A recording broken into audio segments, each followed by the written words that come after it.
একটা মহিলা প্রধানের ঘরের ভিতর ঢুকে গালে চুমু খেয়েছে পঞ্চায়েত সমিতির কার্যালয়ে। ওকে পদত্যাগ সোমবার করবে। বিজেপির মহিলারা ঝাঁটা নিয়ে যাচ্ছে, ওখানে ওরা ঝাঁটা নিয়ে যাচ্ছে।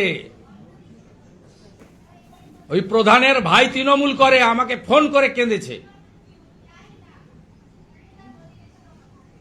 অফিসের ভিতরে ডেকে চুমু খাচ্ছেন আপনি মহিলা প্রধানদের, আর অন্যদিকে খালাবাবু ঘুরে বেড়াচ্ছে মহিলা স্বনির্ভর।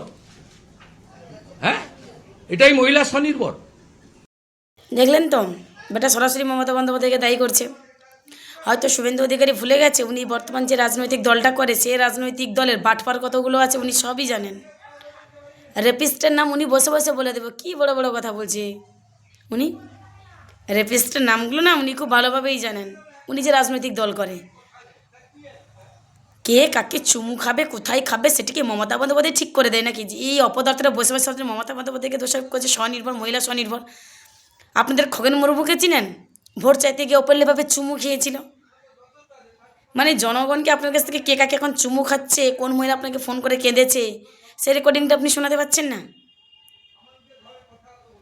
একটা মহিলা আপনাকে ফোন করে কেঁদে কেঁদে বলছে তাকে চুমু খেয়েছে, বুঝলেন? অবভিয়াসলি একটা মেয়ের কাকে বলা উচিত?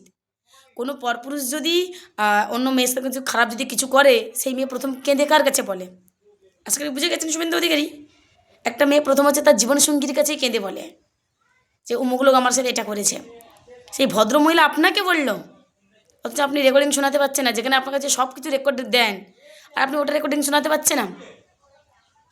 যে খারাপ কাজ করেছে তার জন্য শাস্তি নিশ্চয়ই আছে, তো তার জন্য সরাসরি আপনি মমতা বন্দ্যোপাধ্যায়কে দোষারোপ করেছেন। কোন সাহসে? কে সাহস দিয়েছে আপনাকে এত সাহস?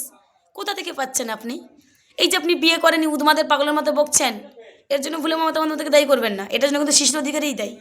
এটার জন্য আপনার মা আর আপনার বাবা দায়ী। মানে পশ্চিমবঙ্গের মানুষ সমাজের কি উন্নয়ন হচ্ছে সেটা মানে এই ব্যক্তির কাছ থেকে শুনতে পাবে না।